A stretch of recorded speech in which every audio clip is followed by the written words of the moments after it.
اعوذ باللہ من الشیطان الرجیم بسم اللہ الرحمن الرحیم۔ السلام علیکم نائنتھ کلاس، کیسے ہیں سب بچے؟ اللہ تعالیٰ آپ کو ہنستا مسکراتا رکھے، زندگی میں کامیاب و کامران کرے۔ یہ بچوں، آج ہم اسلامک لازمی میں آج ٹاپک کریں گے حضرت عمر بن العاص رضی اللہ تعالیٰ عنہ۔ سب سے پہلے ہم اس کی ایکسرسائز کریں گے۔ اچھا جی، نمبر 1 پہ جی درست جواب کا انتخاب کریں۔ حضرت عمر بن العاص رضی اللہ تعالیٰ عنہ کے قبیلے کا نام تھا بنو عدی، بنو سہم، بنو تمیم، بنو ثقیف۔ اب اس میں صحیح آنسر کیا ہے آپ کا؟ بنو سہم۔ حضرت عمر بن العاص رضی اللہ تعالیٰ عنہ نے کن کے ہمراہ اسلام قبول کیا؟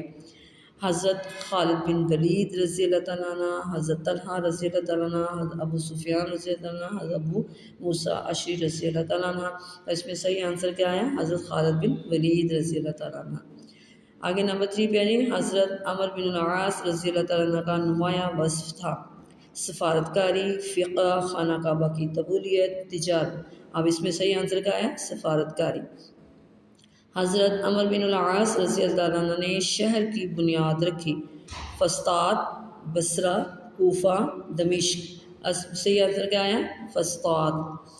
آگے جی، حضرت عمر بن العاص رضی اللہ عنہ نے سے مروی احادیث کی تعداد ہے 39، 43، 47، 51۔ اب اس میں صحیح آنسر کیا ہے؟ 39۔ آگے جی، مختصر جواب دیں جی۔ فرسٹ شارٹ ہمارا جی، حضرت عمر بن العاص رضی اللہ تعالیٰ عنہ کا مختصر تعارف بیان کریں جی۔ تعارف میں آپ لکھیں گے آپ رضی اللہ تعالیٰ عنہ کا نام عمر اور والدہ کا نام عاص ہے۔ ہاں، آپ رضی اللہ تعالیٰ عنہ کا تعلق قبیلہ قریش کی شاخ بنو سہم سے تھا۔ آپ رضی اللہ تعالیٰ عنہ کے والد اپنے قبیلے کے سردار اور بڑے تاجر تھے۔ آپ رضی اللہ تعالیٰ عنہ ہجرت سے 47 یعنی کہ 47 برس پہلے مکہ مکرمہ میں پیدا ہوئے۔ آپ رضی اللہ تعالیٰ عنہ نے مکہ مکرمہ میں ہی پرورش پائی۔ یہ ہمارے فرسٹ شارٹ کا آنسر۔ آگے نمبر 2 ہے جی، حضرت عمر بن العاص رضی اللہ تعالیٰ عنہ نے کب اسلام قبول کیا اور آپ رضی اللہ تعالیٰ عنہ کے قبول اسلام کے وقت نبی کریم خاتم النبیین صلی اللہ علیہ وسلم نے کیا ارشاد فرمایا؟ جی، اس کا آنسر یہاں سے ہوگا آپ رضی اللہ تعالیٰ عنہ کے فتح مکہ سے پہلے 8 ہجری میں حضرت عثمان بن ابی طلحہ رضی اللہ تعالیٰ عنہ اور حضرت خالد بن ولید رضی اللہ تعالیٰ عنہ کے ہمراہ بارگاہ رسالت خاتم النبیین صلی اللہ علیہ وسلم میں حاضر ہو کر اسلام قبول کیا۔ ان تینوں کے اسلام لانے پر رسول کریم خاتم النبیین صلی اللہ علیہ وسلم بہت خوش ہوئے اور فرمایا مکہ والوں نے اپنے جگر کے ٹکڑے تمہاری طرف پھینک دیے ہیں۔ یہ ہمارے ٹرو کا آنسر۔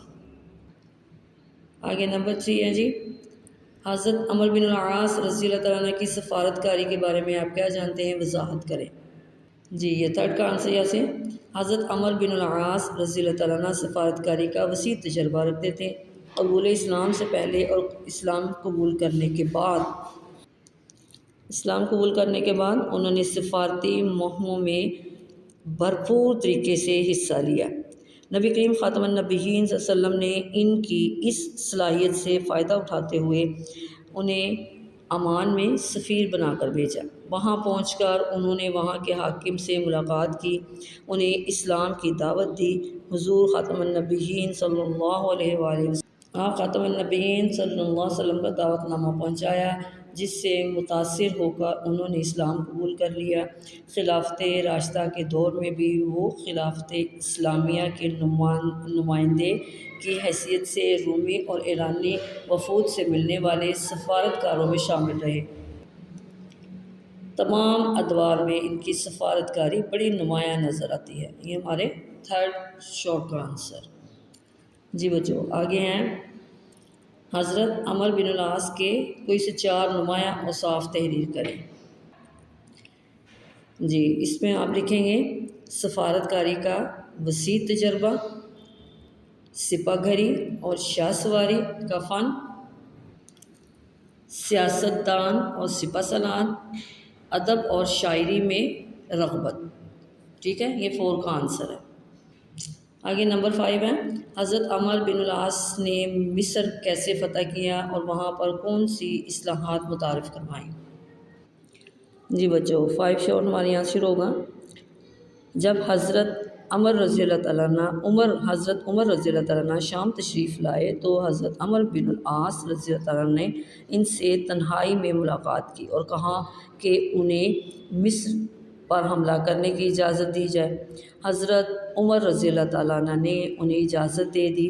یمن کے 4000 مجاہدوں کو جن کا تعلق ایک ہی قبیلے سے تھا ان کی کمان میں دے دیا اور انہوں نے اس وقت مجاہدین کو کوچ کرنے کا حکم دیا۔ انہوں نے مصر کی سرحد میں داخل ہو کر سب سے پہلے عریش اور اس کے بعد فرسا اور بلیس وغیرہ کے شہر فتح کیے۔ پھر مصر کے رومی سپہ سالار سے سخت مقابلہ ہوا جس سے بہت سے رومی مارے گئے اور مسلمانوں کی فتح ہوئی۔ 20 ہجری میں بابل شہر فتح کیا اور 21 ہجری میں خون ریز جنگ کے بعد اسکندریہ ان کے زیر اقتدار آ گیا۔ اب یہاں پہ دوسرا سوال انہوں نے پوچھا ہے انتظامی اصلاحات، تو پھر یہاں سے شروع کریں گے۔ حضرت عمر بن العاص رضی اللہ عنہ نے عدل و انصاف کا محکمہ قائم کیا، ٹیکس کے قواعد و ضوابط مقرر کیے اور فسطاط شہر کی بنیاد رکھی۔ اس کا نام 4 صدی ہجری میں قاہرہ پڑ گیا۔ حضرت عمر بن العاص رضی اللہ تعالیٰ عنہ نے 2 سال کے مختصر عرصے میں مصر جیسا بڑا ملک فتح کر کے اپنی شجاعت و بہادری اور جنگی قیادت کا لوہا منوایا۔ حضرت عمر بن العاص رضی اللہ عنہ کے حسن سلوک سے متاثر ہو کر مصریوں کی بڑی تعداد نے اسلام قبول کیا۔ یہاں تک ہمارے 5 کا آنسر آئے گا۔ جی بچوں یہ تھے ہمارے شارٹ کویسچن۔ اب ہم اس کے تفصیلی جو سوال ہمارا ہوتا ہے اس میں ہم اس کو کی ہیڈنگ بنا لیتے ہیں۔ سب سے پہلے آپ نے اس کا تعارف کی ہیڈنگ دینی ہے۔ آپ رضی اللہ تعالیٰ عنہ کا نام عمرو اور والد کا نام عاص ہے۔ آپ رضی اللہ تعالیٰ عنہ کا تعلق قبیلہ قریش کی شاخ بنو سہم سے تھا۔ آپ رضی اللہ تعالیٰ عنہ کے والد اپنے قبیلے کے سردار اور بڑے تاجر تھے۔ آپ رضی اللہ تعالیٰ عنہ ہجرت سے 47 یعنی کہ 47 برس پہلے مکہ مکرمہ میں پیدا ہوئے۔ آپ رضی اللہ تعالیٰ نے مکہ مکرمہ ہی میں پرورش پائی۔ اب یہاں پہ آپ ہیڈنگ دیں گے امتیازی فنون کے ماہر۔ اپنے والد کے ساتھ تجارت کا پیشہ اختیار کیا اور مختلف تجارتی سفر کیے۔ اس دوران مختلف ملکوں کے لوگوں سے ملتے جلتے رہے جس کی وجہ سے آپ کے تجربے اور عقل و دانش میں بہت اضافہ ہوا۔ آپ رضی اللہ تعالیٰ عنہ نے کاروبار کے لیے لکھنا پڑھنا بھی سیکھ لیا تھا۔ آپ رضی اللہ تعالیٰ نے بچپن ہی سے سپہ گری اور شاہ سواری کا فن سیکھا تھا۔ آپ رضی اللہ تعالیٰ عنہ فرماتے ہیں سپہ گری اور شاہ سواری میرے آباء و اجداد کا فن ہے اور میں اسے انسان کا سب سے بڑا جوہر سمجھتا ہوں۔ آگے اس ہیڈنگ دیں گے آپ قبول اسلام۔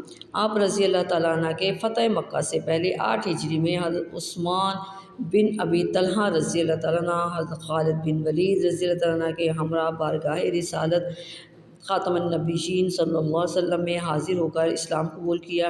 ان تینوں کے اسلام لانے پر رسول کریم خاتم النبیین صلی اللہ علیہ وسلم بہت خوش ہوئے اور فرمایا مکہ والوں نے اپنے جگر کے ٹکڑے تمہاری طرف پھینک دیے ہیں۔ اگلی ہیڈنگ آپ دیں گے شجاعت و بہادری۔ رسول کریم خاتم النبیین صلی اللہ علیہ وسلم نے حضرت عمر بن العاص رضی اللہ تعالیٰ عنہ کی شجاعت و بہادری کی وجہ سے بہت سی جنگوں میں انہیں مختلف ذمہ داریاں سونپی۔ مارکہ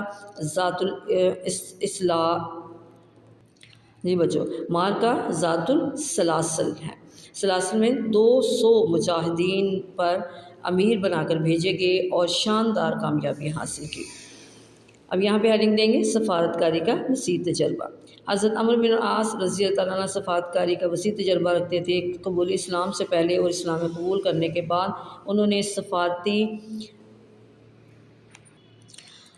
انہوں نے صفات مہمہ میں بھرپور طریقے سے حصہ لیا۔ نبی کریم خاتم النبیین صلی اللہ علیہ وسلم نے ان کی اس صلاحیت سے فائدہ اٹھاتے ہوئے انہیں عمان میں سفیر بنا کر بھیجا۔ وہاں پہنچ کر انہوں نے وہاں کے حاکم سے ملاقات کی، انہیں اسلام کی دعوت دی، حضور خاتم النبیین صلی اللہ علیہ وسلم کا دعوت نامہ پہنچایا، جس سے متاثر ہو کر انہوں نے اسلام قبول کر لیا۔ خلافت راشدہ کے دور میں بھی وہ خلافت اسلامیہ کے نمائندے کی حیثیت سے رومی اور ایران وفود سے ملنے والے سفارتکاروں میں شامل رہے۔ تمام ادوار میں ان کی سفارتکاری بڑی نمایاں نظر آتی ہے۔ یہاں پہ ہیڈنگ دیں گے حضور پاک خاتم النبیین صلی اللہ علیہ وسلم کے وصال کی خبر۔ حضور خاتم النبیین صلی اللہ علیہ وسلم کے وصال کی خبر انہیں عمان میں ہی ملی اور وہ اسے سن کر مدینہ منورہ واپس آ گئے۔ یہاں آئے ہوئے ابھی انہیں کچھ عرصہ نہیں ہوا تھا کہ حضرت ابو بکر رضی اللہ تعالیٰ عنہ نے انہیں فوج کی کمان دے کر فلسطین بھیج دیا۔ اس کارروائی میں انہوں نے نمایاں کردار ادا کیا۔ اسی طرح دریائے اردن کے مغربی علاقے کی فتح میں ان کا نمایاں کردار تھا۔ آپ جنگ اجنادین، یرموک، دمشق اور فتح دمشق میں شریک ہوئے، مگر ان کا اصل کارنامہ فتح مصر ہے۔ اب یہاں پہ ہیڈنگ دیں گے فتح مصر کا کارنامہ۔ جب حضرت عمر رضی اللہ تعالیٰ عنہ شام تشریف لائے تو حضرت عمر بن العاص رضی اللہ تعالیٰ عنہ نے ان سے تنہائی میں ملاقات کی اور کہا کہ انہیں مصر پر حملہ کرنے کی اجازت دی جائے۔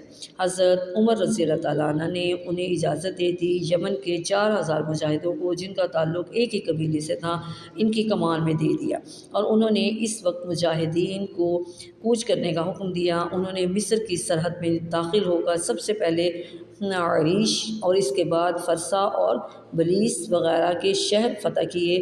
یہاں مصر کے رومی سپہ سالار سے سخت مقابلہ ہوا جس سے بہت سے رومی مارے گئے اور مسلمانوں کو فتح ہوئی۔ 20 ہجری میں بابل شہر فتح کیا گیا اور 21 ہجری میں خون ریز جنگ کے بعد سکندریہ ان کے زیر اثر آ گیا۔ اب یہاں پہ ہیڈنگ دیں گے انتظامی اصلاحات۔ حضرت عمر بن العاص رضی اللہ عنہ نے عدل انصاف کا محکمہ قائم کیا، ٹیکس کے قواعد و ضوابط مقرر کیے اور فسطاط شہر کی بنیاد رکھی جس کا نام 4 صدی ہجری میں قاہرہ پڑ گیا۔ حضرت عمر بن العاص رضی اللہ عنہ نے 2 سال کے مختصر عرصے میں مصر جیسا بڑا ملک فتح کر کے اپنی شجاعت و بہادری اور جنگی قیادت کا لوہا منوایا۔ حضرت عمر بن العاص رضی اللہ عنہ کے حسن سلوک سے متاثر ہو کر مصریوں نے بڑی تعداد میں اسلام قبول کیا۔ اب یہاں پہ ہیڈنگ دیں گے نمایاں اوصاف۔ حضرت عمر بن العاص رضی اللہ عنہ اعلیٰ درجے کے منتظم تھے۔ آپ رضی اللہ تعالیٰ عنہ بڑے متقی پرہیزگار انسان تھے۔ آپ رضی اللہ تعالیٰ عنہ خوش گفتار، قادر الکلام، خطیب، سیاستدان اور سپہ سالار تھے۔ ادب اور شاعری سے آپ رضی اللہ تعالیٰ عنہ کو خاص رغبت تھی۔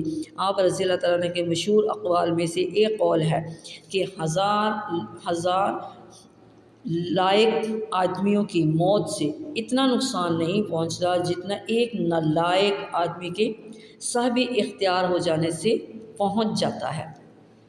اب یہاں پہ ہم ہیڈنگ دیں گے عسکری مہمات۔ رسول اکرم خاتم النبیین صلی اللہ علیہ وسلم عسکری مہمات میں حضرت عمر بن العاص پر اعتماد فرماتے، ان کی قدر کیا کرتے اور ان کے حق میں اللہ تعالیٰ سے رحم و کرم کی دعا کیا کرتے تھے۔ نبی کریم خاتم النبیین صلی اللہ علیہ وسلم حضرت عمر بن العاص رضی اللہ عنہ کے متعلق ارشاد فرمایا، عمر بن العاص رضی اللہ عنہ قریش کے نیک لوگوں میں سے ہیں۔ حضرت عمر، یہاں پہ لاسٹ میں ہیڈنگ دیں گے حضرت عمر بن العاص رضی اللہ عنہ کی وفات۔ حضرت عمر بن العاص رضی اللہ عنہ نے 39 یعنی کہ 39 احادیث مروی ہیں۔ حضرت عمر بن العاص رضی اللہ عنہ نے 43 یعنی کہ 43 ہجری میں مصر میں وفات پائی۔ 43 ہجری میں مصر میں وفات پائی۔ جی بچوں، یہ تھا آج کا ہمارا سبق حضرت عمر بن العاص رضی اللہ تعالیٰ عنہ۔